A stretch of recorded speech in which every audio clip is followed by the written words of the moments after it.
I rarely ask this, but if you're a regular viewer, stay tuned to the end of this video. I received an interesting email yesterday from a viewer, and I want to get your guys' opinion on what we should do about it. But first things first, Enes Kanter. I'm beginning to think that Enes Kanter does not care about his NBA career anymore. He's comfortable financially, been in the league 10 years. Trust me, Enes Kanter ain't hurting for money.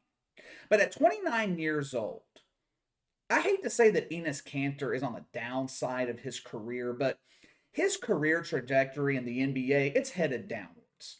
I mean, he's a career role player. He's on the backside of the rotation right now in Boston. My point is, Enes Kanter is expendable. The Celtics are not relying on him to carry them through the playoffs. They lose Enes Kanter in Boston, no one's batting an eye. Which makes this story all the more interesting. At the same time, it makes me kind of wonder, why does a role player have this level of courage and superstars in the NBA don't? Enes Kanter's not dumb. He knows that he is risking his NBA career with what he's saying about China. LeBron James.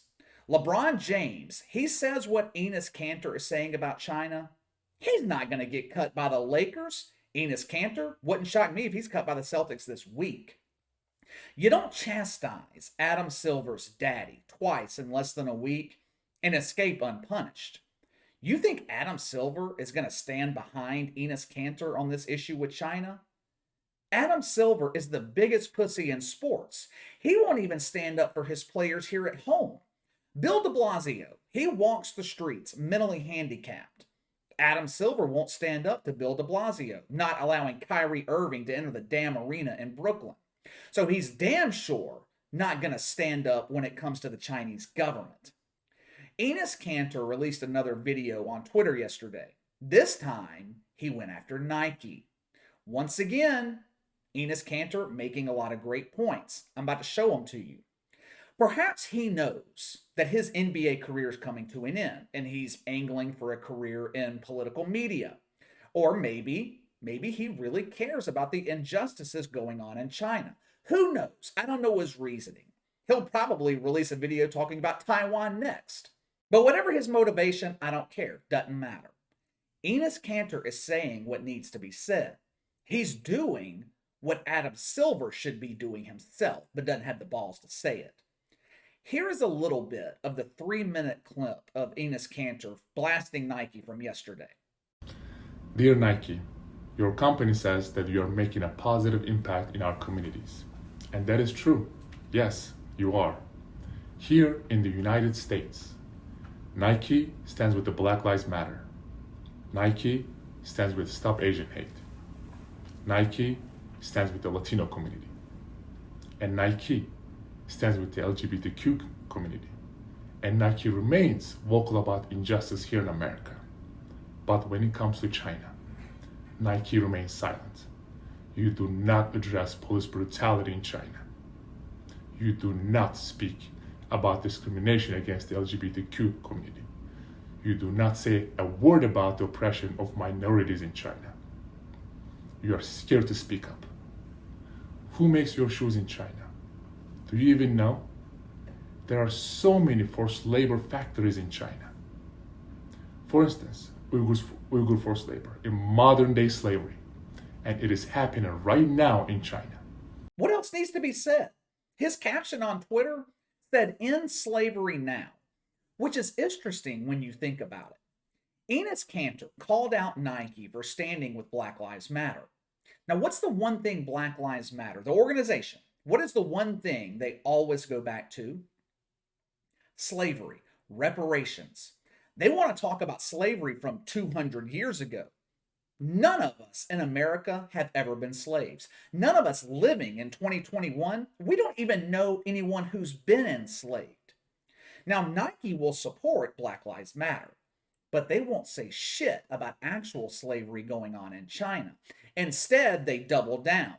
Over the summer, the CEO of Nike publicly admitted America is no longer their most important market. It's China.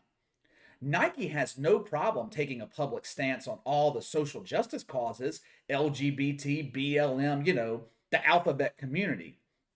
But when it comes to 5-year-olds in China working for 10 cents a day, Nike ignores it. Not only do they ignore it, they basically endorse it. This is also a direct reflection on the NBA. Nike is one of the NBA's biggest and longest term sponsors. Enes Kanter said Nike was afraid to speak out against China. So is the NBA. Matter of fact, the NBA defends China. They defend the atrocious conditions over there, while they had the balls to complain about us here in America. Social justice warriors and minorities have it so tough in America. They have free health care, free food stamps, free cell phone, free TV, but the damn government won't buy them a car. Adam Silver thinks you're stupid. This dude, he claims the NBA's relationship with China is a good thing. It can play a productive role in helping the United States and China really understand each other. Productive role? More like a profitable role for the NBA. Misunderstanding is not the issue here. I'm pretty sure we understand China just fine and vice versa. The Chinese government has complete and total control, and the dumbass social justice warriors here in America want the same thing. It is not a misunderstanding. The rest of us, we just don't want to live like they live in China. If SJWs like the Chinese way of living so much, move your ass over there. You too can work for 10 cents a day and like it. Social justice warriors would not last 24 hours in China. These are the same people who get offended when someone blasts them on Twitter. They get offended when John Gruden attacks DeMaurice Smith. They bitch and complain constantly about Donald Trump. In China, they would only get one opportunity to complain. You'd never see them again. They'd be shipped off to parts unknown. Matter of fact, that might be the best way to deal with this problem here in America, this social justice problem. Send all the SJWs to China to live. We would never have to hear the term social justice again. And speaking of social justice warriors, something was brought to my attention yesterday, and I wanted to see what you guys thought about it. I was watching the Saints game last night, received an email from a viewer. He alerted me to another channel on YouTube that was talking shit about me. So I checked it out. It's an 18, maybe 20-minute video of two social justice warriors. They have facial hair, so I would assume they're dudes, but by the way they were talking, they might be transgender. Who the hell knows? The video, my God, it was painfully boring. I mean, hell, it was about me, and I had a hard time watching it. It was so boring. These two dudes clearly lack talent. They don't know what they're doing. Now, I respect anyone trying to make it on this platform, but I'm not going to name their channel and give them a leg up. At one point in the video, one of these dudes, and now mind you, throughout this entire video, they're calling me a piece of shit. I'm a misogynist. I don't have facts. I make up everything. I lie to you. I don't research. I hate women. I hate women's sports.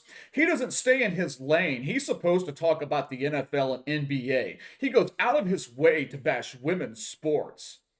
Elitist is what they are. And look, I don't bash women's sports. I bash women social justice warriors. There's a difference, just like I bash male social justice warriors. Anyway, at one point in this video, this dude says something to the effect of, "We have built a platform here where we use our voices to call out assholes like Brandon." Brandon? First of all, clearly these guys don't do their own research. My name is KC. It's right there on the banner of the video. Secondly, this platform that they speak of, this platform has 16 subscribers. My channel does more views in 10 minutes than they've gained in 4 months. And at one point, they asked all their viewers, all 3 of them, to bomb me on Twitter and email. I tell you, that really put a hurting on me. It really impacted me. I received exactly 0 threats.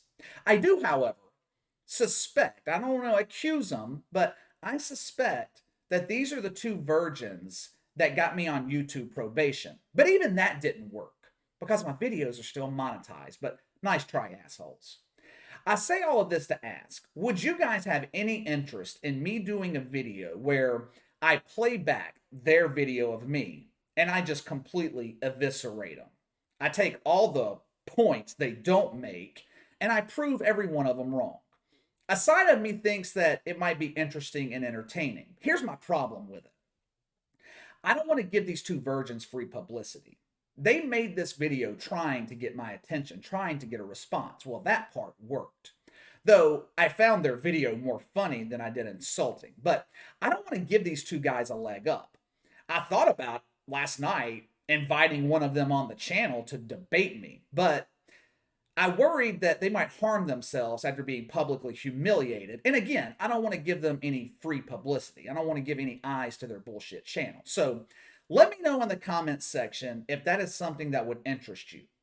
It would be a clear example of the type of virgins I describe on here all the time. Now, I'm leaning against doing it, but if there is enough interest from you guys, I might do a response video on this. We'll see, but let me know what you think.